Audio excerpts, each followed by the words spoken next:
ஆழ்வார் எம்பெருமானார் ஜீயர் திருவடிகளே சரணம். ஜீயர் திருவடிகளே சரணம்.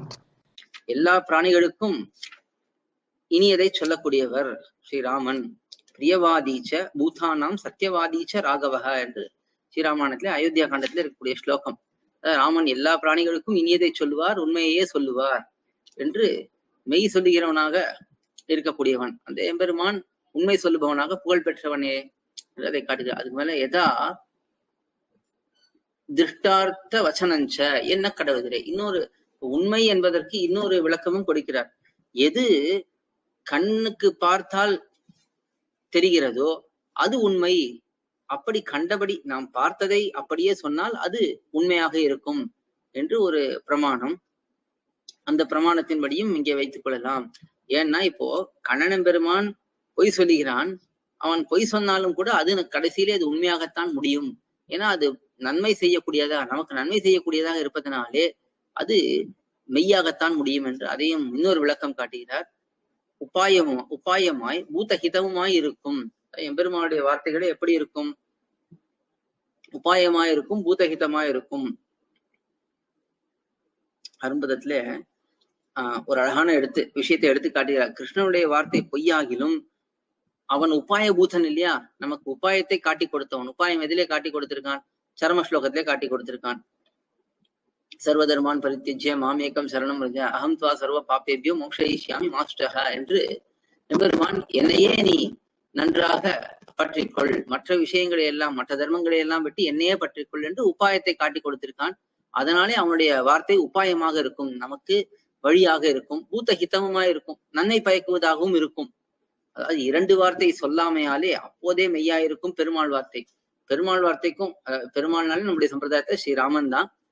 அந்த பெருமாள் ஸ்ரீராமனுடைய வார்த்தை ரெண்டு வார்த்தையா இருக்காது, ஒரே வார்த்தையாகத்தான் இருக்கும்.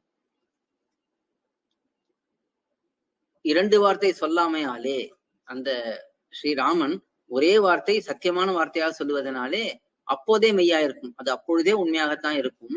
இவன் வார்த்தை ஆனா கண்ணன் பெருமாளுடைய வார்த்தை எப்படி இருக்கும் என்றால் விழுக்காட்டில் மெய்யாயிருக்கும். விழுக்காட்டில் மெய்யாயிருக்கும்னா அது விழும் பொழுது, அது முடியும் பொழுது அது மெய்யாகிவிடும். இப்பொழுது அவன் சொல்வது பொய்யை போல இருந்தாலும் அந்த பொய்யை கொண்டு நமக்கு அவன் நன்மையை செய்கிறான், அதனாலே அது உண்மையாக இருக்கும். ராமாவதாரத்தில் மெய்யும் கிருஷ்ணாவதாரத்தில் பொய்யுமிரே ஆசிரியருக்கு தஞ்சம். ராமாவதாரத்திலே எம்பெருமாவுடைய உண்மைதான் அடியார்களுக்கு தஞ்சம். அவன் சொல்லியிருக்கான், ஏத்தத் பிரதம, என்னுடைய விரதம் எது, நான் என்னிடத்திலே சரணடைந்தவர்களை ஒரு காலம் விடமாட்டேன் என்று அங்கே சொல்லியிருக்கான். அது சத்தியவாக்கு, அது நல்ல உண்மையான ஒரு வார்த்தை சங்கல்பம், அது நமக்கு தஞ்சமாக இருக்கும். அதே கிருஷ்ணாவதாரத்துல எது தஞ்சமாக இருக்கும் என்றால் அவனுடைய பொய்யே தஞ்சமாக இருக்கும். எம்பெருமான் எதை சொன்னாலும் அது நமக்கு ஏற்புடையதாக இருக்கும், அதுதான் அடியார்களுக்கு தஞ்சமாக இருக்கும் என்று காட்டுகிறார். மேலே இதையே விளக்குகிறார். ஏகரூபனாய் இரண்டு வார்த்தை சொல்லாதே ஆசிரித ரட்சணம் பண்ணும் அவன். ஸ்ரீராமன் எப்படிப்பட்டவன்? ஏகரூபனாய் ஒரே நிலையிலே இருப்பான் எப்பொழுதும். இரண்டு வார்த்தை சொல்லாதே, ரெண்டு வார்த்தை சொல்லவே மாட்டான், எப்பொழுதும் ஒரே வார்த்தை தான். இப்படி என்றால் இப்படித்தான், அப்படித்தான் சொல்லுவான். அப்படி சொல்லாதே ஆசிரித்த ரட்சணம் பண்ணும் அவன். அவன் எப்படி அடியார்களை ரட்சிக்கிறான்? இப்படி ஒரே நிலையிலே இருந்து கொண்டு இரண்டு வார்த்தை சொல்லாமல் அவன் அடியார்களை ரட்சிக்கிறான். நான் எம்பெருமான் கண்ணன் எம்பெருமான் எப்படி செய்கிறான்? தன்னை அழிய மாறி போய் சொல்லி ரட்சிக்கும் அவன். இவன் அதாவது இவன் எப்படிப்பட்டவன்? இவன்னா கண்ணன். கண்ணன் எப்படிப்பட்டவன் என்றால் தன்னை அழிய மாறி எவ்வளவு வேண்டுமானாலும் போய் சொல்லுவான். தனக்கே ஒரு நிலையை குறைத்து கொண்டாலும் கூட, தன்னுடைய நிலையை குறைத்து கொண்டால், தன்னை அழிய மாறினா தன்னுடைய நிலையை அழித்து கொண்டு கூட தான் பரபிரமம் என்ற நிலையெல்லாம் மாற்றிக்கொண்டு தான் ஒரு தூதுவனாக போனான். அப்படி போகும்பொழுது தன்னுடைய பெருமையெல்லாம் குறைத்து கொண்டான் இல்லையா? அப்படி செய்தாலும் பொய் சொல்லி ரட்சிக்கக்கூடியவன் கண்ணன். பெருமாளுக்கும் ஸ்ரீராமனுக்கும் கண்ணனுக்கும் வித்தியாசம், அதை இங்கே அழகாக எடுத்து பெரியாசாமி பிள்ளை காட்டுகிறார். அப்படி அவன் பொய்யை சொல்லி ரட்சித்திருக்கானா என்றால் பகலை இரவாக்குவது, ஆயுதமிடேன் என்று சொல்லி ஆயுதம் எடுப்பது, எதிரிகள் மர்மங்களை காட்டி கொடுப்பதாயிரே ரட்சிப்பது, எப்படியெல்லாம் ரட்சித்திருக்கான் எம்பெருமான். பகலை இரவாக்குவது, அது இந்த ஜெயத்ரதனுடைய சரித்திரத்திலே நாம் பார்த்திருக்கோம். அங்கே அவன் அர்ஜுனனை ராத்திரிக்குள்ளே, அதாவது சூரிய அஸ்தமனத்துக்குள்ளே அர்ஜுனன் ஜெயத்ரதனை அழிப்பேன் என்று சபதம் எடுக்கிறான். அதை எப்படியாவது தடுக்க வேண்டும் என்று ஜெயத்ரதனை எப்படியோ காப்பாற்றுகிறார்கள் எல்லோரும். அந்த சமயத்திலே பெருமாள் என்ன செய்கிறார்? பகலை இரவாக்குகிறார். அந்த சமயத்துல தன்னுடைய சுதர்சன சக்கரம், அதாவது திருவாழியா ஆழ்வானை அனுப்பி அந்த சூரியனை மறைக்க சொல்லி அங்கு இரவு போலே ஒரு காட்சியை ஏற்படுத்துகிறான்.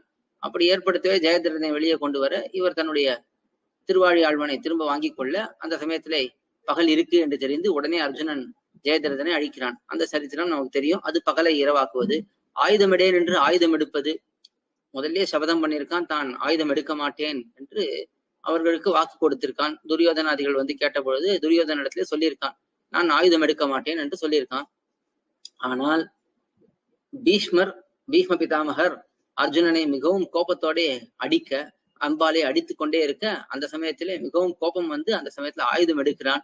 அப்படி தான் ஒரு சத்தியத்தை செய்து அதை மீறி இருக்கிறான். ஆயுதம் எடுக்க மாட்டேன் என்று சொல்லி ஆயுதத்தை எடுத்தான். அதுக்கு மேல எதிரிகள் மர்மங்களை காட்டி கொடுப்பது, துரியோதனனை எப்படி அழிக்கணும், துச்சாதனனை எப்படி அழிக்கணும் என்று ஒருத்தருடைய மர்மங்களையும் கண்ணனை பெருமான் தான் அவனுக்கு அர்ஜுனனுக்கு சொல்லிக் கொடுத்து, இல்ல பாண்டவர்களுக்கு எல்லோருக்கும் சொல்லிக் கொடுத்து அப்படியெல்லாம் அவர்களை ரட்சித்தான். இப்படி பொய் சொன்னாலும் தன்னுடைய அடியார்களை ரட்சிப்பதற்காக இத்தனை காரியம் செய்கிறான் என்பதை எடுத்து காட்டுகிறார். ஆழ்வார் எம்பெருமானார் ஜீயர் திருவடிகளே சரணம். ஜீயர் திருவடிகளே சரணம். கோயில் KOYIL என்னும் ஆப்பை கூகுள் பிளே ஸ்டோரில் இருந்தோ ஆப்பிள் ஆப் ஸ்டோரில் இருந்தோ டவுன்லோட் செய்து இது போன்ற சம்பிரதாய விஷயங்களை கேட்டு மகிழலாம். எங்கள் வலைத்தளம் koil.org KOYIL.org